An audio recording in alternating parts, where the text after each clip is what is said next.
الحمد لله رب العالمين والصلاة والسلام على سيد المرسلين وعلى آله وأصحابه وأهل بيته وأولياء أمته وأهل سنته أجمعين. لا نبي بعده ورحمة للعالمين وخاتم النبيين وشفيع المذنبين. أما بعد فأعوذ بالله من الشيطان الرجيم. بسم الله الرحمن الرحيم. انما وليكم الله ورسوله والذين آمنوا الذين يقيمون الصلاة ويؤتون الزكاة وهم راكعون. صدق الله المولانا العظيم وبلغنا رسوله النبي الكريم ونحن على ذلك لمن الشاهدين والشاكرين والحمد لله رب العالمين. قرآن کی آیت سنیے. انما وليكم الله ورسوله والذين آمنوا الذين يقيمون الصلاة ويؤتون الزكاة وهم راكعون.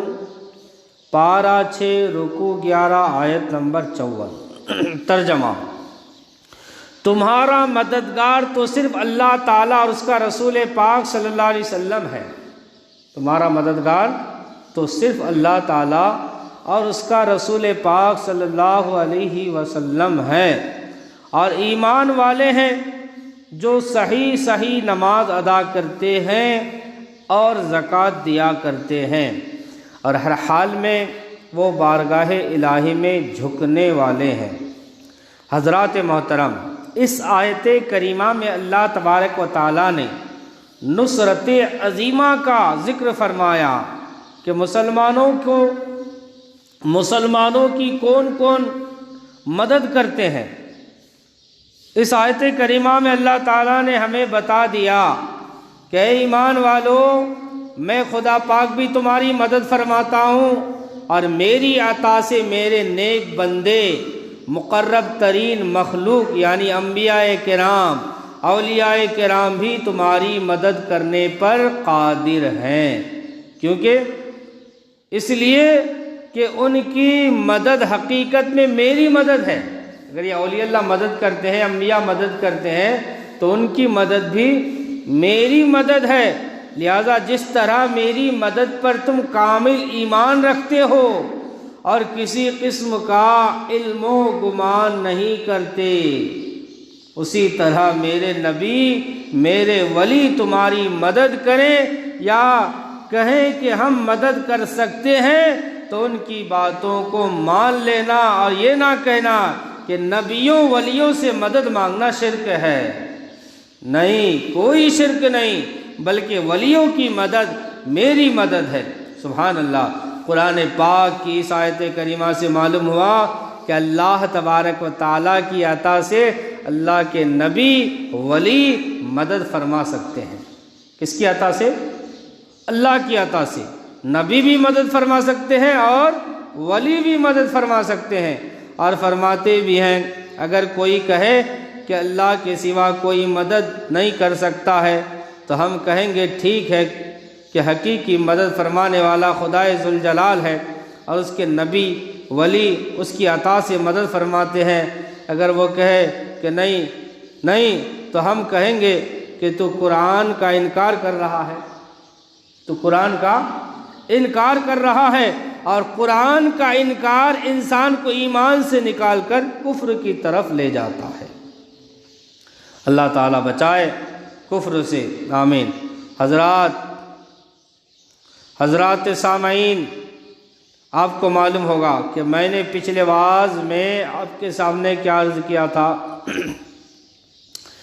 یہ کہ حضرت خواجہ غریب نواز معین الدین چشتی اجمیری رضی اللہ تعالیٰ عنہ اور جوگی جے پال کا جب مقابلہ ہونے لگا، تو جوگی جے پال بڑے ادب کے ساتھ ہاتھ باندھ کر حضرت خواجہ خواجگان غریب نواز رحمۃ اللہ علیہ کی بارگاہ عالیہ میں حاضر ہوا، اور حاضر ہو کر بڑے ادب سے اجازت مانگنے لگا. یہی ادب اس کا کام کر گیا. دیکھو، ہاتھ باندھ کر اجازت لینے لگا، یہی ادب اس کا کام کر گیا۔ یاد رکھو مسلمانوں، ادب بڑی اچھی چیز ہے۔ علم پڑھ لیا لیکن ادب نہ آیا تو کسی کام نہیں۔ بڑوں سے ادب، چھوٹوں سے پیار، یہ ایک زندگی کا جنرل ہے، اور یہی ہمارے آقا جان کائنات حضرت احمد مجتبی محمد مصطفیٰ صلی اللہ علیہ وسلم کا فرمان ہے۔ نبی کریم علیہ السلام نے فرمایا، مشکوٰۃ شریف میں یہ حدیث ہے، ترجمہ سنیے۔ حضرت ابن عباس رضی اللہ تعالیٰ عنہ فرماتے ہیں کہ نبی کریم علیہ السلام نے ارشاد فرمایا کہ جس نے اپنے سے چھوٹے پر رحم نہ کیا اور اپنے سے بڑے کا ادب نہ کیا وہ میرا امتی ہی نہیں، میرا امتی ہی نہیں۔ معلوم ہوا کہ ادب ہے تو نبی کریم علیہ السلام سے تعلق ہے، اگر ادب نہیں تو نبی کریم علیہ السلام سے اس کا تعلق ختم ہو گیا۔ معلوم اس حدیث سے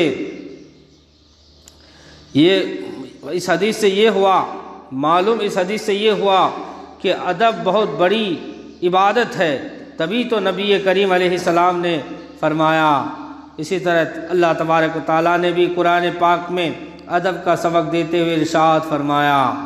دیکھیے اللہ تعالیٰ فرماتا ہے، یا ایھا الذین آمنوا لا ترفعوا اصواتکم فوق صوت النبی ولا تجہروا له بالقول كجہر بعضکم لبعض ان تحبط اعمالکم وانتم لا تشعرون۔ ترجمہ سنیے، اے ایمان والو، نہ بلند کیا کرو اپنی آوازوں کو نبی کریم علیہ السلام کی آواز سے، اور نہ زور سے آپ کے ساتھ بات کیا کرو جس طرح زور سے تم ایک دوسرے سے باتیں کرتے ہو، اس بے ادبی سے کہیں ضائع نہ ہو جائے تمہارے اعمال اور تمہیں خبر تک نہ ہو۔ اب دیکھیے اس آیت میں اللہ تعالیٰ نے حضور کی بارگاہ میں اونچی آواز سے بات کرنے کو بھی منع فرمایا۔ حضرات محترم، اس آیت کریمہ میں اللہ تبارک و تعالیٰ نے بارگاہ رسالت مآب صلی اللہ علیہ وسلم کے ادب کا طریقہ بتایا ہے، اور یا ایھا الذین آمنو کے امنو سے خطاب کیا اور مسلمانوں کو جھنجھوڑا اور بتا دیا کہ یہ کوئی معمولی بات نہیں۔ یا اللہ، کون سی بات معمولی نہیں؟ تو اللہ تعالیٰ نے فرمایا، میرے محبوب علیہ السلام کے دربار کی حاضری، حضور کی بارگاہ کی حاضری یہ کوئی معمولی بات نہیں۔ اگر محبوب علیہ السلام کے دربار میں حاضری دینی ہے تو بڑے ادب کے ساتھ، بڑی تعظیم کے ساتھ، خیال کرنا کہیں محبوب علیہ السلام کی بارگاہ میں ذرا بے ادبی کرنے کی وجہ سے، ذرا سی بے ادبی کرنے کی وجہ سے زندگی بھر کی نمازیں، روزے، حج، زکوٰۃ، نوافل، صدقات، جہاد فی سبیل اللہ، غریبوں سے محبت کا ثواب ضائع نہ کر بیٹھنا، یہ تو ایک طرف ویسے ہی محبوب کی بے ادبی ہو گئی تو ایمان بھی ختم ہو جائے گا، ایمان بھی ختم ہو جائے گا اور تمہیں پتہ بھی نہیں چلے گا۔ دیکھیے دوستو، جب یہ آیت کریمہ نازل ہوئی، جو ابھی میں نے پڑھا، تو حضرت فاروق اعظم رضی اللہ تعالیٰ عنہ نے آہستہ آہستہ کلام کرنے کو اپنا معمول بنا لیا، یعنی وہ دھیمی آواز میں بات کرنے لگے، اور حضرت صدیق اکبر رضی اللہ تعالیٰ عنہ نے عرض کی کہ یا رسول اللہ صلی اللہ علیہ وسلم، مجھے اس ذات کی قسم جس نے آپ پر یہ قرآن نازل فرمایا، میں تا زندگی، یعنی میری زندگی جتنی ہے تب تک آپ سے آہستہ آہستہ بات کروں گا۔ جب کوئی وفد قافلہ حضور علیہ السلام سے ملاقات کرنے کے لیے مدینہ پہنچتا تو حضرت صدیق اکبر رضی اللہ تعالیٰ عنہ ان کی طرف ایک خاص آدمی بھیجتے جو انہیں حاضری کے آداب بتاتا اور طرح طرح ادب و احترام ملحوظ رکھنے کی تلقین کرتا۔ حضرات محترم، صحابہ کرام جو پہلے ہی سے سراپا ادب و احترام تھے، کیا صحابہ بے ادب تھے؟ پہلے سے ہی سراپا ادب و احترام والے تھے، اس آیت کریمہ سے مزید محتاط ہو گئے حضرت ثابت بن قیس رضی اللہ تعالیٰ عنہ جو قدرتی طور پر بلند آواز تھے قدرتی طور پر، یعنی زور سے بولے تو ہی وہ سنتے تھے، بلند آواز تھے۔ جب یہ آیت کریمہ نازل ہوئی تو ان پر تو قیامت ٹوٹ پڑی، انہوں نے دربار مصطفیٰ علیہ السلام میں آنا بند کر دیا، اس ڈر سے کہ کہیں آواز اونچی نہ ہو اور میرے اعمال برباد نہ ہو جائیں، اور گھر کے دروازے کو بند کر کے تالا لگا کے بیٹھ کر زار و قطار رونا شروع کر دیا۔ گھر والوں نے پوچھا ثابت کیا ہوا ہے؟ انہوں نے فرمایا کہ اے میری رفیقہ حیات، اس طرح اللہ تعالیٰ نے آیت کریمہ نازل فرمائی ہے، اور اللہ تعالیٰ نے فرمایا ہے کہ جس طرح میرے محبوب علیہ السلام سے اپنی آواز بلند کی، ہم اس کے تمام اعمال برباد کر دیں گے، اس کا ایمان بھی ضائع ہو جائے گا۔ اللہ اکبر! اے میری رفیقہ حیات، میں سوچ رہا ہوں جو میری آوازیں حضور علیہ السلام کے دربار میں بلند ہوئی ان کا کیا بنے گا۔ ادھر نبی کریم علیہ السلام نے 2 یا 3 روز تک حضرت ثابت بن قیس رضی اللہ عنہ کو اپنے دربار میں نہ آتے دیکھا۔ آپ نے صحابہ کرام سے پوچھا ثابت نظر نہیں آ رہا ہے، تو حضرت عاصم بن عدلی صحابی نے عرض کی یا رسول اللہ صلی اللہ علیہ وسلم، وہ تو دن رات اپنے کمرے میں بیٹھ کر زار و قطار رو رہے ہیں۔ حضور علیہ السلام نے فرمایا عاصم، عرض کی جی یا رسول اللہ صلی اللہ علیہ وسلم، فرمایا جاؤ ثابت کو بلا کر لاؤ۔ حضرت عاصم رضی اللہ تعالیٰ عنہ دوڑے حضرت ثابت کے گھر گئے اور فرمایا ثابت تمہیں نبی کریم علیہ السلام بلا رہے ہیں۔ حضرت ثابت بن قیس حضور علیہ السلام کی خدمت میں حاضر ہوئے۔ نبی کریم علیہ السلام نے فرمایا کہ اے ثابت تم کیوں رو رہے تھے؟ حضرت ثابت نے عرض کی یا رسول اللہ صلی اللہ علیہ وسلم، آواز اونچی ہے اور مجھے ڈر ہے کہ کہیں یہ آیت کریمہ میرے حق میں نازل نہ ہوئی ہو، میری تو عمر بھر کی کمائی غارت ہو گئی، میں تو کافر ہو گیا۔ اللہ غنی! نبی کریم علیہ السلام نے فرمایا کہ اے ثابت کیا تم اس بات پر راضی نہیں ہو کہ تم قابل شریف زندگی بسر کرو اور شہید ہو کر دنیا سے جاؤ اور سیدھے جنت میں جاؤ؟ حضرت ثابت بن قیس رضی اللہ تعالیٰ عنہ نے عرض کی رضیت یا رسول اللہ صلی اللہ علیہ وسلم، یا رسول اللہ صلی اللہ علیہ وسلم میں اپنے خدا کی بے پناہ عنایت پر راضی ہوں۔ سبحان اللہ! سامعین کرام، معلوم ہوا کہ نبی کریم علیہ السلام نے حضرت ثابت بن قیس رضی اللہ تعالیٰ عنہ کو 3 بشارتیں، 3 خوشخبریاں سنائیں۔ قابل تعریف زندگی یعنی اچھی زندگی، شہادت والی زندگی، پھر جنت مسلمانوں بتاؤ 3 خوشخبریاں، زندگی، دوسری شہادت، تیسری جنت۔ مسلمانوں بتاؤ کہ کیا اس سے بڑھ کر بھی کوئی نعمت ہوگی جو کسی مسلمان کو مل سکتی ہے؟ اچھی زندگی، پھر شہادت کی زندگی، پھر جنت مرنے کے بعد، اس سے بڑھ کر زندگی ہو سکتی ہے؟ کوئی نعمت ہوگی جو کسی مسلمان کو مل سکتی ہے؟ حضرات، یہ با ادب لوگوں کی بات ہے۔ جس نے ادب کیا بیڑا پار ہو گیا، اور جس نے بے ادبی کی اس کے اعمال ضائع، ایمان ضائع اور سب کچھ برباد ہو گیا۔ کیوں؟ اس لیے کہ ادب گاہست زیر آسماں از عرش نازک تر، نفس گم کردہ می آیت جنید و با یزید ایجا۔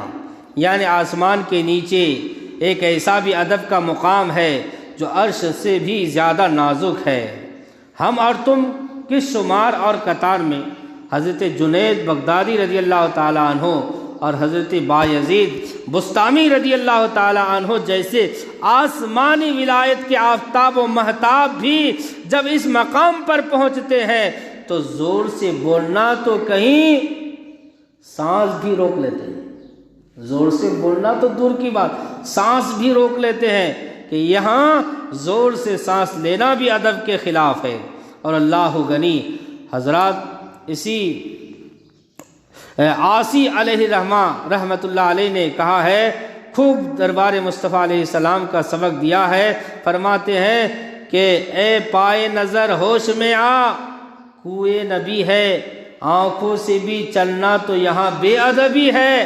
اعلیٰ حضرت امام احمد رضا خان فاضل بریلوی رحمۃ اللہ علیہ نے تو کمال کر دیا ہے، فرماتے ہیں چمک تجھ سے پاتے ہیں سب پانے والے، میرا دل بھی چمکا دے چمکانے والے، حرم کی زمین اور قدم رکھ کے چلنا ہرے سر کا موقع ہے ہو جانے والے، رضا نفس دشمن ہے دم میں نہ آنا، کہاں تم نے دیکھے ہیں چندرانے والے۔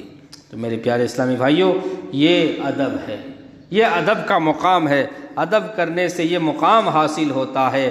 اللہ تبارک و تعالیٰ اس کے پیارے حبیب صلی اللہ تعالیٰ علیہ وآلہ وسلم کے صدقے ہمیں بزرگوں کا ادب کرنے اور ہمیں اپنے پیارے نبی صلی اللہ علیہ وسلم سے سچی محبت کرنے کی توفیق رفیق عطا فرمائے۔ یا الہ العالمین، ہماری مغفرت فرما، ہمارے ماں باپ کی مغفرت فرما۔ مولا، تمام مومنین مومنات، مسلمین مسلمات کی مغفرت فرما۔ اے مولا، ہمیں ایمان پر قائم و دائم فرما، ایمان پر خاتمہ نصیب فرما۔ اے مولا، ہم میں جو بیمار ہے انہیں صحت عطا فرما۔ سبحان ربک رب العزت عما یصفون۔